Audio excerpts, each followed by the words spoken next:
Hello and welcome to Views on News. I am Jawad Tehami. Ever since Kabul was taken over by the Taliban back in 2021, Pakistan has witnessed a resurgence of terrorism, and most of those heinous terrorist attacks have been perpetrated by Fitna al-Khawarij, the banned Tehrik-e-Taliban Pakistan. Other militant and insurgent groups had also been carrying such cowardly attacks. Pakistani authorities had been repeatedly conveying to the interim Afghan authorities, the Afghan Taliban, to take a concrete and a decisive action against these groups who were using the Afghan soil to perpetrate terrorism inside Pakistan. But the interim Afghan authorities had been carrying on with the pattern of denial, saying that there wasn't any existence of banned Tehrik-e-Taliban Pakistan on the Afghan soil. Now, most recently, just a few days back, as per the Inter-Services Public Relations, we had seen an incident happening. The Inter-Services Public Relations says that, we quote, "In a cowardly attack planned and orchestrated by the terrorist state of India and executed by its proxy Fitna al-Khawarij, a security forces convoy was targeted in area Mirali, North Waziristan district. 13 brave sons of soil embraced Shahadat and 14 Khawarij were sent to hell," unquote.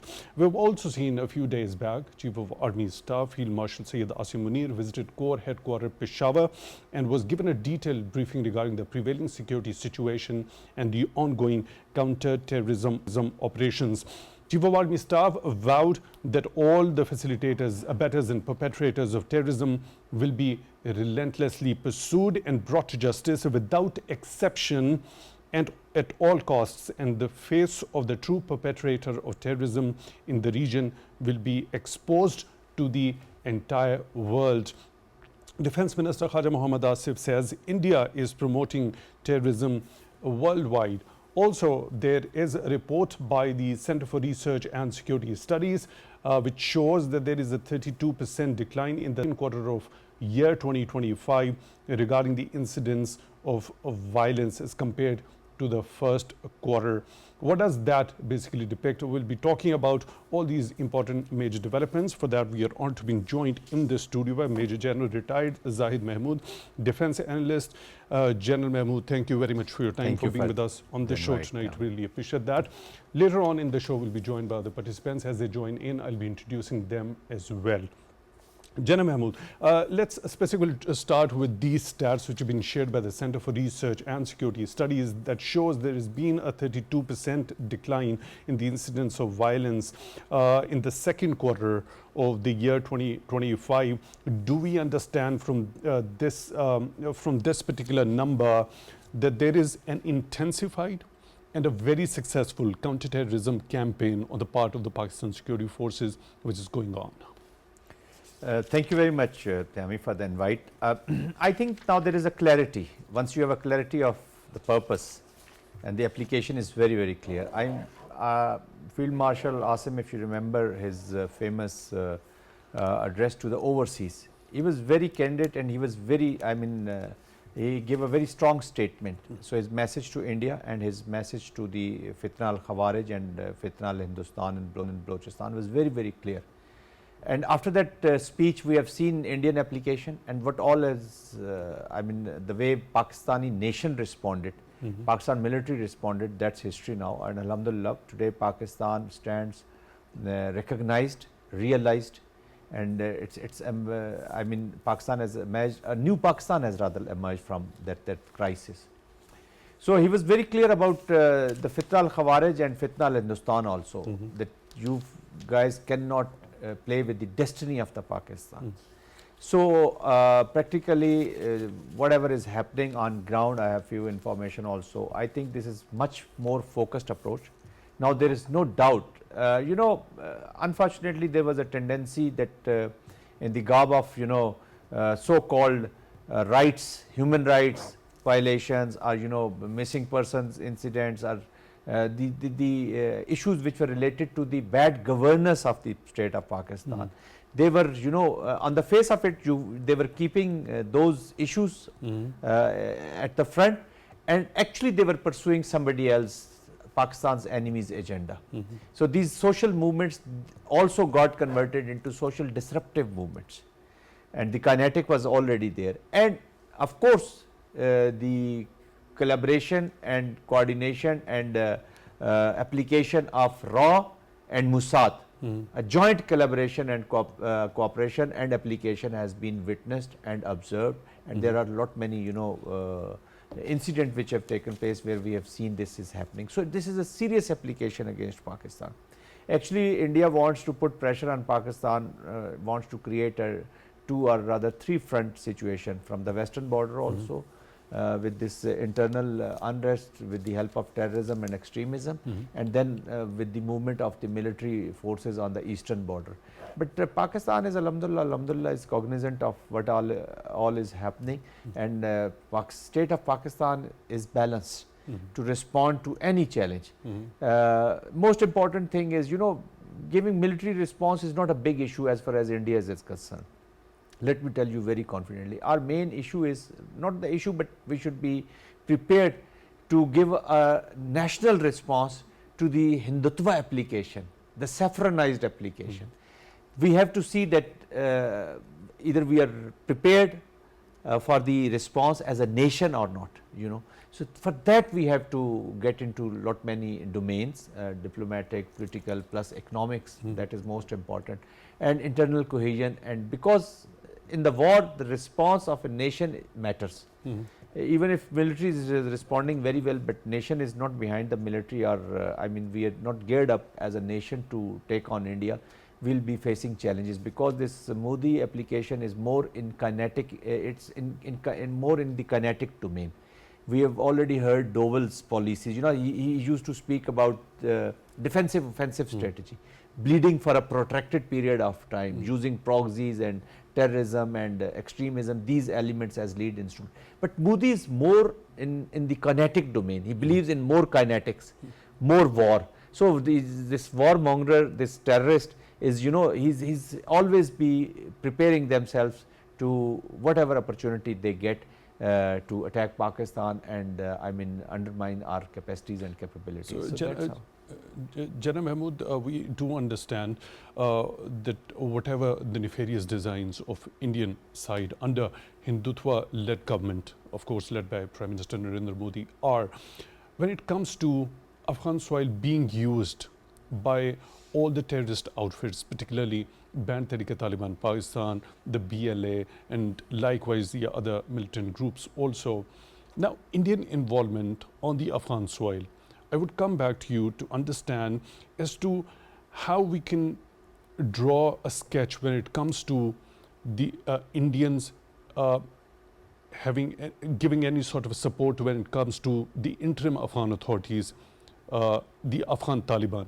It was naturally understandable that the Afghan Taliban fought a war against the international troops.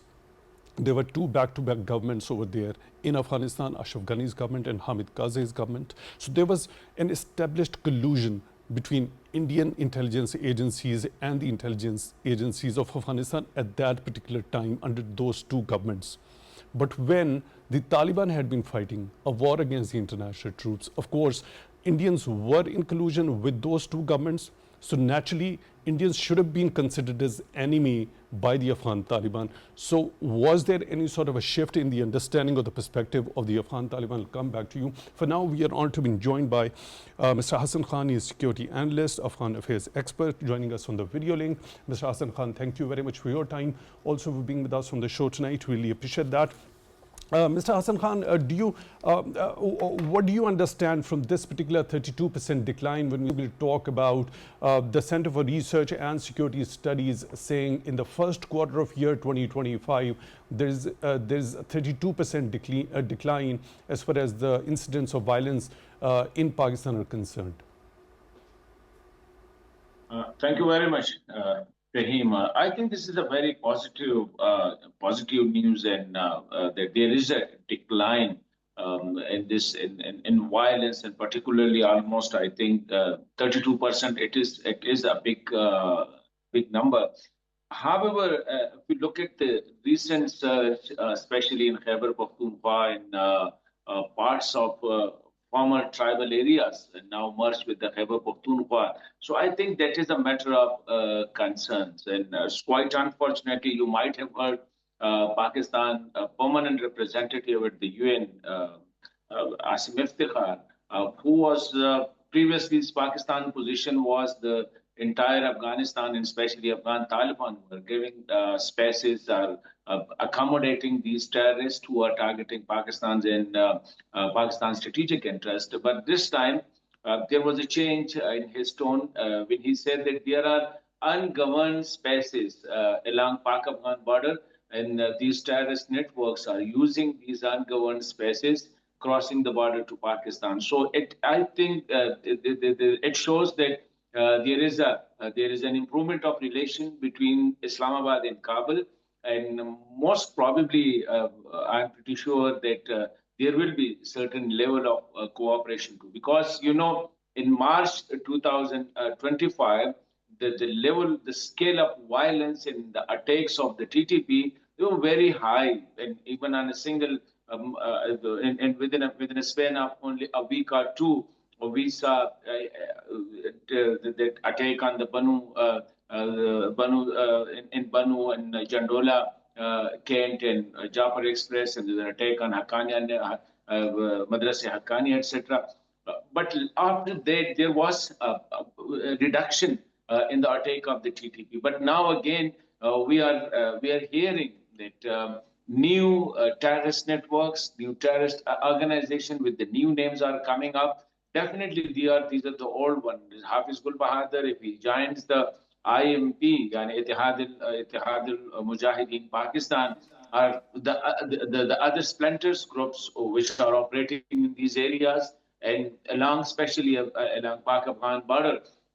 So it is a matter of concern. But beyond that, if you see the terrorist attack on police in the major urban centers of Khyber Pakhtunkhwa, like for the in the last week, we saw two confrontations of terrorists with the CTD and with the military, with the security people. Then we saw that in Lucky, in Banu, in Dera Ismail Khan, in Khyber, etc. So I think now this is widespread. And it needs a comprehensive strategy, especially counter-terrorist strategy, which also involve, because our military, our security people, definitely they are doing well. They are chasing them. Now the policy is going out of the security zones and chasing them at their hideout. So I think this is the best policy, and it is giving the dividend. However, I think on the other front, we see that our police in Khyber Pakhtunkhwa seems to be sitting ducks for these militants. Instead, they are now easily targeting the police when they are on leave or when they are joining the offices, etc. Day before yesterday, there was a report that a police officer who was off duty, he was targeted. You saw this in Lucky Mawad, and this is in Banu, etc. So I think we need a comprehensive strategy, and this strategy shall not be only confined to the Pakistan's territory within Pakistan's boundary.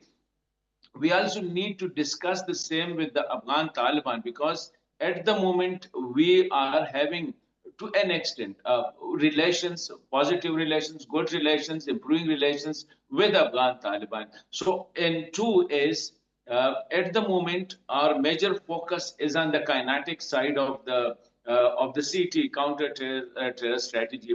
We need on the non-kinetic also, because the military cleared the area, but then after that, the civil administrations or the political administrations is not that much ready or prepared to take hold of that cleared area. And once the military is out or the security forces are out of that area, within a span of weeks or months, we see that the same area fall again into the terrorist hand. So I think this is the time that the federal government, the provincial government, and the military establishment, they need to sit together. Day before yesterday, I think the Field Marshal Asim Munir was in Peshawar, and he rightly said that we need to strengthen the capacity and the capability of the provincial police. So far, the provincial police, especially in Khyber Pakhtunkhwa, unfortunately, that has been ignored. So for the CTD, which was, I think, very much in need, especially for the Khyber Pakhtunkhwa, that is not properly established so far. So I think Field Marshal Asim Munir was rightly pointed it out, which I am saying that yes, military and the security forces are fighting these terrorists at their hideouts, but after that, once the area is clear, then it is the job of the civil administration to the area is Hassan, I reclaimed by get the your police. point. Quite an elaborate and a detailed view, a number of very important points that you've mentioned in this particular take. Quickly regarding as to what are the possibilities, what could be the possible practical options when you specifically talk of those ungoverned spaces along the Pak-Afghan border? What is required? More of surveillance, or what exactly is required, or more induction of technology in order to keep an eye on those ungoverned spaces?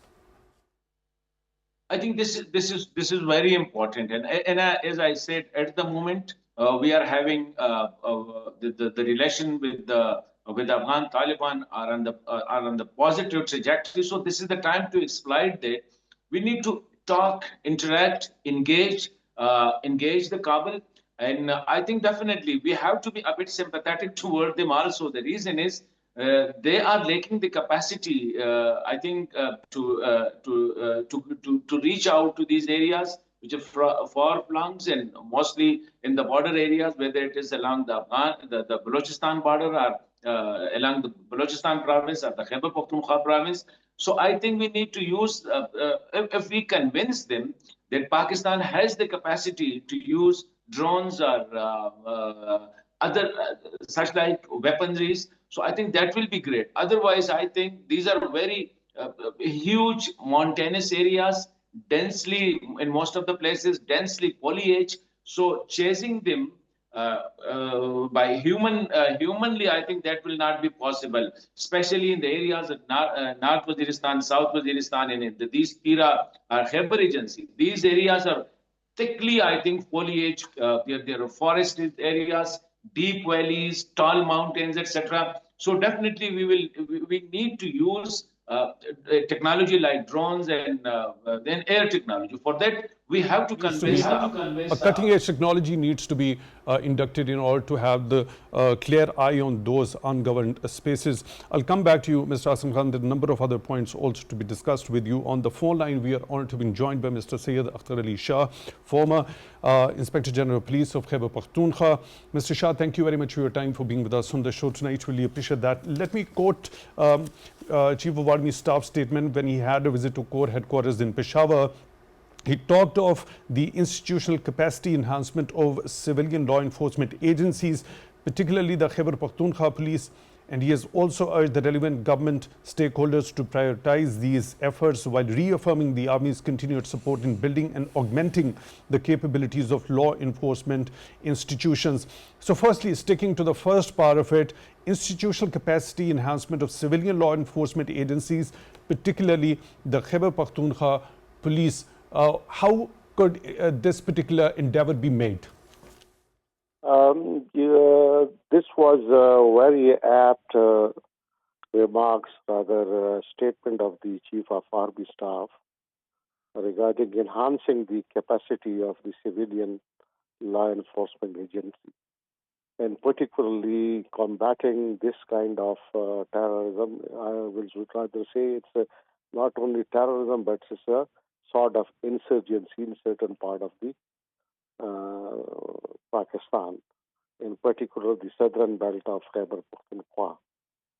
So, as far as you know, that the newly merged tribal areas, actually, as for the civilian law enforcing agency, it was Levi and Hasadars.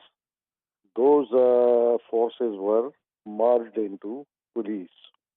So they were not properly trained, given their past, when insurgency was at its peak, and there was a parallel governments in those areas. So police has inherited that, and slowly and gradually, now they are they are word out, and now new recruitment would be done, and then the training. But having said this, the counterterrorism department is a lead agency as far as terrorism is concerned. But we have to develop a new security model as far as the southern belt is concerned. The counterterrorism Could be the possible, what could be the possible ideal contours of that new security model that you are suggesting, Mr. Shah? Yes. I would suggest that they have to reorganize the district police, the police stations, and they must have anti-terrorism personnel matching the capacity of their adversaries in those areas. Because when they attack, they are in 20 numbers, in 30 numbers at times, and having all kind of weapons with them. In this, the district police, because counterterrorism department, as far that is concerned, they remain confined to a certain place. Then they move out for special missions. But it's a regular phenomena as far as this terrorism is concerned. And you see, they had the audacity. They were so audacious that they even on the motorway, 20 or 15 persons, they stopped the son of Maulana Fazl Rahman, Maulana Syed Namood. He is also a MNA. So it reflects that as far as the local police over there is, they are not in a proper position to match their capacity. So there is a need that the counterterrorism, there has to be a counterterrorism department within the districts as well as anti-terrorism forces like the elite force. And the areas has to be divided into certain zones. A district has to be divided into manageable zones where they must have their sufficient reserves and at the same time ready to move positions, mobile patrols, in order to reach within minutes to such where there is an eventuality. Mr. Shah, now, the Chief of Army Staff has also said that Army's support, he has reaffirmed Army's continued support in building and augmenting the capabilities of law enforcement institutions. With the suggestions that you've already put forth, how do you think the law enforcement agencies can get that particular support? In what domains this particular support, which the Chief of Army Staff has talked about, can come from the Army side? When I go down my own memory lane, when I was DIG Mardan, and it was somewhere 2008 and 10. At that time, initially the police capacity as far human resources was 32,000. And having studied all the patterns, the human resource was enhanced, but it required training facilities. Then at that time, the Army offered their own training centers. And in Punjab Center, in Mansar Camp, in other areas, special crash programs were arranged. And the police personnel were also trained on the heavy weaponry, like the rocket launchers and mortars and all kind of weapons which were being used by the terrorists at that time. So we have an experience in the past. The Army has provided such kind of facilities, training facilities. So once again, the police can use their facilities. Mr. Syed Akhtar Ali Shah, former IG Police Khyber Pakhtunkhwa, joining us on the phone line. Thank you very much for being with us on this show tonight. Really appreciate that.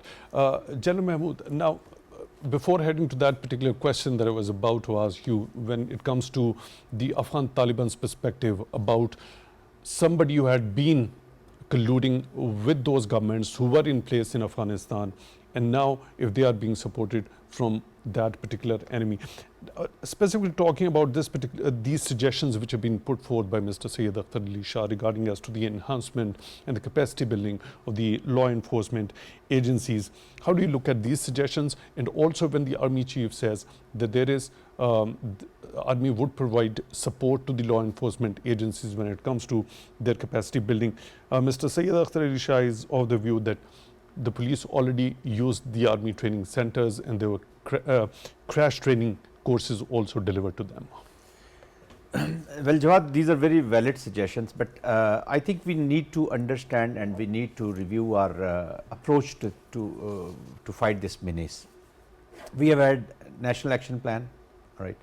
So, unfortunately, it couldn't be implemented in true lieutenant spirit. So this is the problem. You know, military operations against the terrorism, this is a three-pronged strategy: clear, hold and build. As far as clearing on the borders, that is concerned, that is immaculate. I mean, we have sacrifices, we have done it in the past also and it can be done again. But now these people have, you know, they've got into the society. So they're in the urban areas, they're all over in Pakistan. So that's why police, being the first responder, I mean, they're the eyes and ears of the state, you know. We need to enhance their capacity and capability. We are fighting a serious war. So I mean, the priority should go to the most important aspect of it is the most important aspect of our daily routine. Every citizen of Pakistan is impacted. And of course, we have the capabilities and capacity. These are the Pakistani institutions, police, rangers, FC, these civil armed forces, you know. In Khyber Pakhtunkhwa in 2007 and 8, most sacrifices were made by the FC. At that time, I used to think that they could have been given much better equipment, much better weapons. At least they can protect themselves or they can perform. You know, at that time, this shift in the application was taking place, thinking was taking place. Now, every policeman, every CF soldier, every military soldier, they are equally involved into this war. It is not that military is into the much hardcore areas and they are not in the hardcore areas. Everyone is in the hardcore area. And that's why we have to enhance their capacity, and I think this is a very valid suggestion, and Pakistan Army is always welcoming whatever is, but the chief executive of Khyber Pakhtunkhwa, the chief minister, he has to lead this prong. So his priorities, his every, I mean, till the time we don't have the, what we say that strong Pakistan, you know, that can only be ensured by having a secure Pakistan first. Then other activities will take place. So I think this should be a top priority, and considering the tactics, then they have the, they exactly understand the tactics of the enemy, you know. They have the advantage of, and then the intelligence. Intelligence is most important. We need to improve upon the human intelligence, and even whole society should be, you know, they should be asked to act as eyes and ears of the state. They should be involved. We have been seeing very good, I mean, jirgas, they have been taking place. Then there are peace committees being formed, and there are many areas in the FATA region, you know, ex-FATA region, that where the people have, as a society, they themselves have decided to get up and, you know, fight this war on terrorism. Will never allow people disturbing the peace in that region.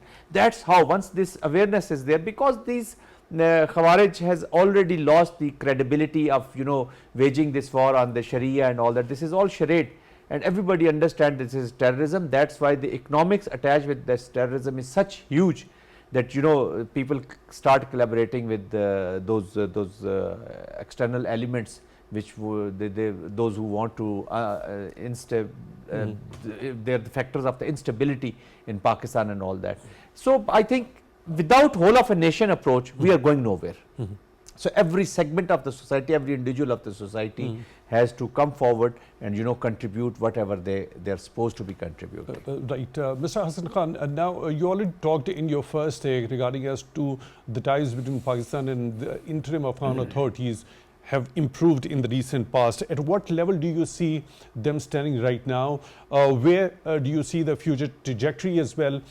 And also, given the fact, do we understand with this improvement in ties so far, has there been any sort of a concerted action or any sort of decisive action when it comes to the Afghan Taliban assuring Pakistani side that they are serious and committed to fulfill firstly their obligation as per the Doha Accord and also address the concerns by the Pakistani side by taking some sort of concrete action against banned TTP?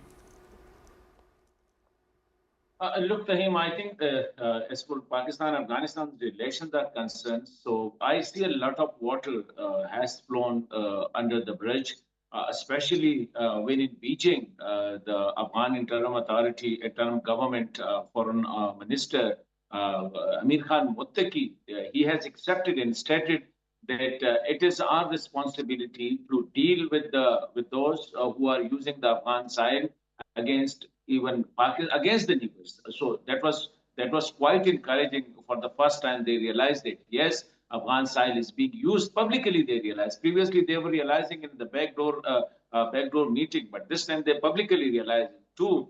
When this I think the public statement of the head of the Kabul Military Academy, when he publicly stated that those who are waging jihad against the Afghan side, against any neighboring country without the stated permission of the Amir, Mullah Hebatullah. So this is not jihad. This is their something personal.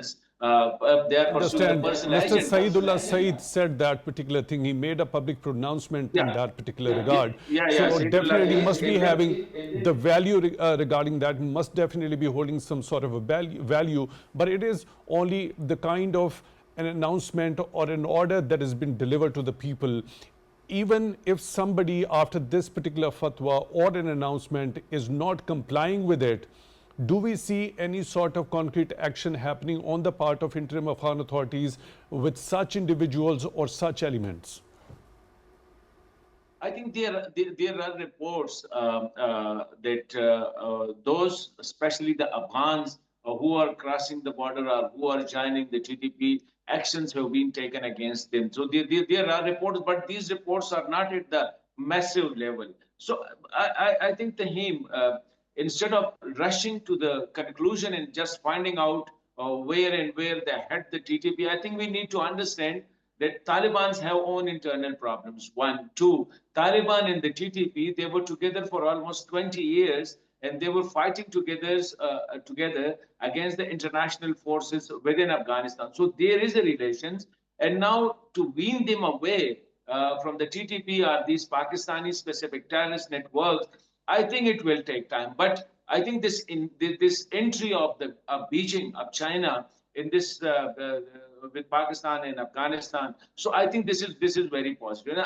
And on the other side, as I stated earlier, Pakistan is also trying to engage the international community along with the Afghan Taliban. They're trying to ease their problem. So now they are realizing they are realizing it, and maybe there may be rogue elements within the Afghan Taliban ranks because I have heard it from the highest level that now those who were anti-Pakistan, their position is very much weakened within the Kabul administration or within the provincial administration.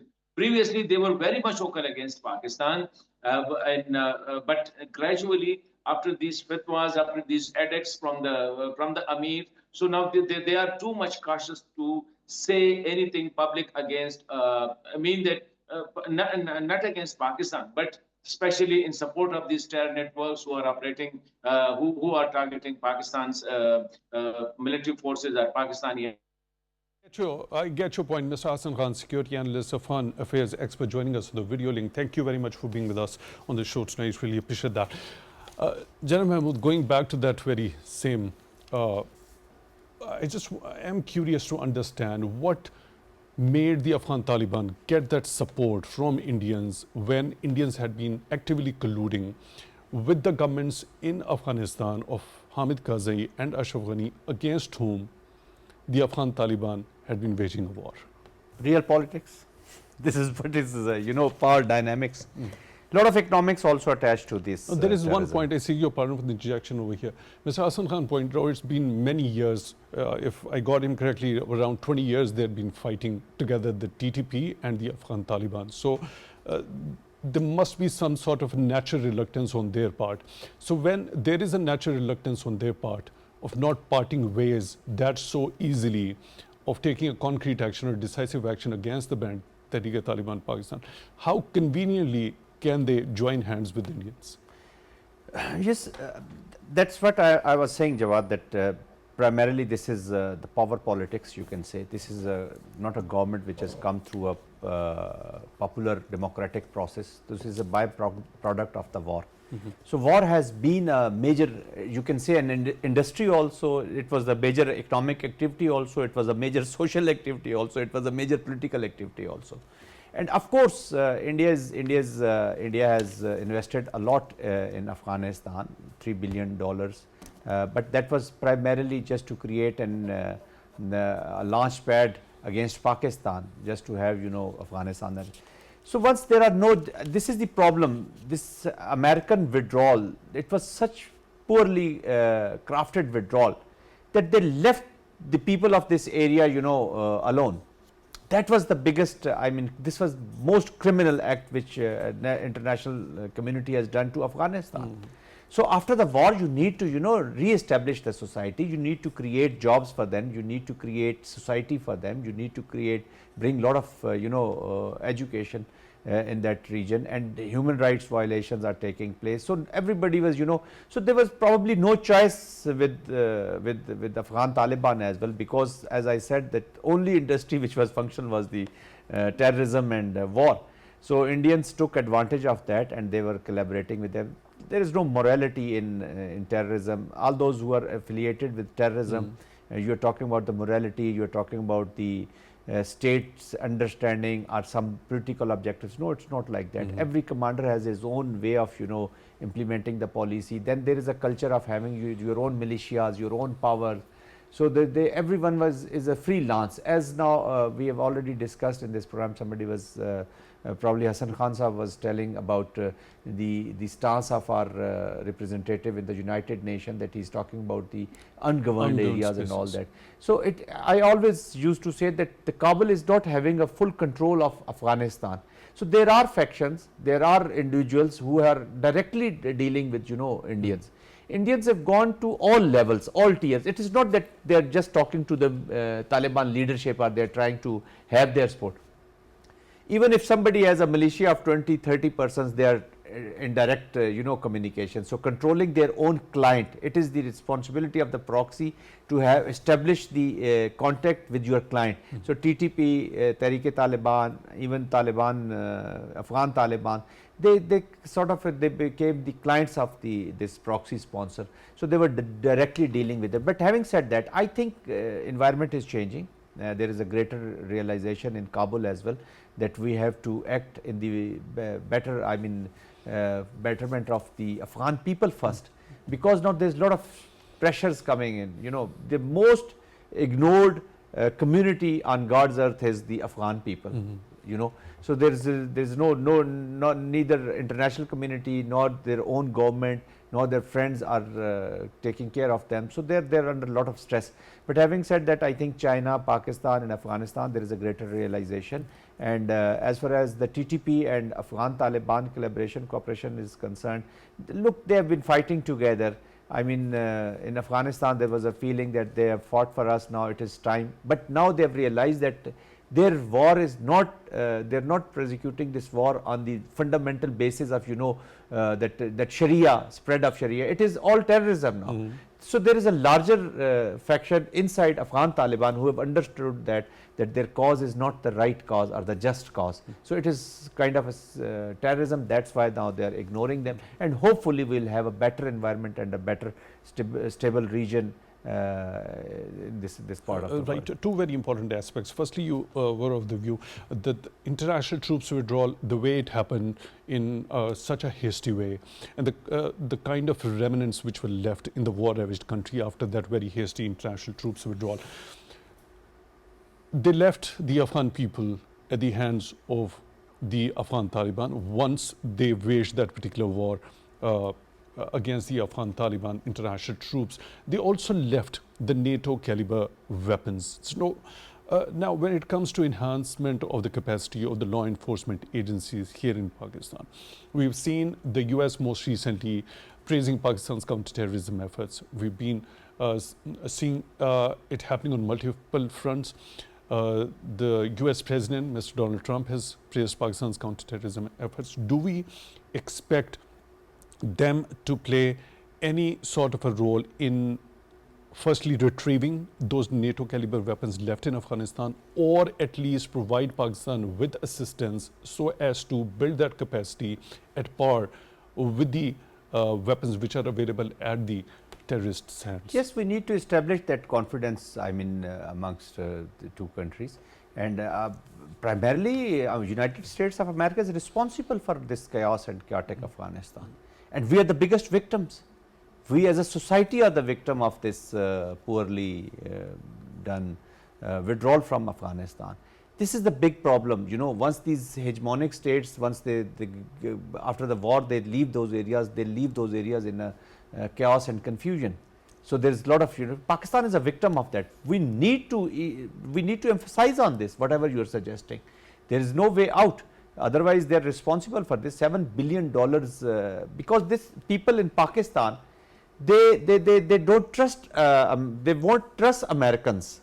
They are not taking this that this was a bad withdrawal and it was because of the President Biden. It is not, we are not interested, people of Pakistan are not interested in the internal politics of United States of America. They may speak, but we are the actual victims on ground. So this was not a withdrawal of some Tutsis or Hutus from Africa, these were not rebel groups they were withdrawing. This was a NATO United States troops withdrawal.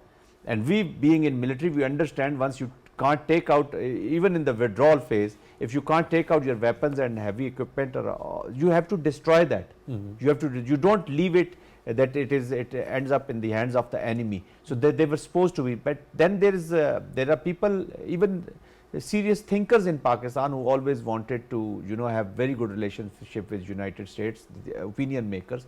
They also have a lot of apprehensions about this withdrawal, at least, that why this was left like this. It means that there were some designs behind it. But with President Trump in the office in the recent past, a lot of very good positive developments have taken place. I think we must build on that, and we must, Pakistan, United States of America and Pakistan collaboration is a must case for us. There is no other alternative choice for both of them, because this soil, Afghanistan soil, will be used against Americans once again. This I can tell you. And this is a threat to the entire world. It's not only a threat to Pakistan. Yes, we are suffering, no doubt, being their neighbors, but this place is emanating a lot of threat to the entire international community. Right. Your quicker view regarding as to what role China could play in terms of improving the relations between Afghanistan and Pakistan, as there was an informal trilateral meeting between the foreign ministers of the three countries, with the foreign minister of China saying Afghanistan and Pakistan expressed clear willingness to elevate diplomatic relations and agreed in principle to exchange ambassadors as soon as possible. China welcomed this and will continue to provide assistance for the improvement of Afghanistan-Pakistan relations. China also have a huge economic interest. They've already invested a lot. China is, the stability in the region is China's requirement as well. And Pakistan and China are already collaborating on this with Afghanistan, because this is the CPEC and the BRIs all have to go through this Afghanistan. So stable Afghanistan is Chinese requirement as well. They need it.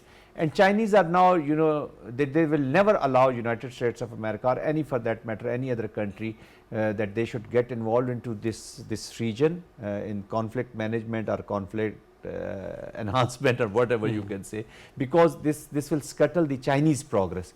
So they are rather now adopting a lead role in this, and Pakistan is collaborating with them, and this is good for the stability. That's why I have started saying that now the South is seriously thinking that the West and the conflict management mechanisms are not helping this region. So the truncated United Nation, IEE, we have witnessed there. I mean, this was kind of a joke, I think, they were doing with the international peace. You gave a report that they are not collaborating and cooperating Iranians, and then you say that They were not enriching the uranium also. So they confused the whole world and lost their own credibility. Yeah. So I think South is coming up with lot many things, lot many serious applications. I get your point. Well, a Major General retired Zahid Mahmood, defense analyst. Thank you very much for taking time out for Views on News tonight. Really appreciate that. With that, we come to the end of today's episode. Till the next one, take good care of yourselves.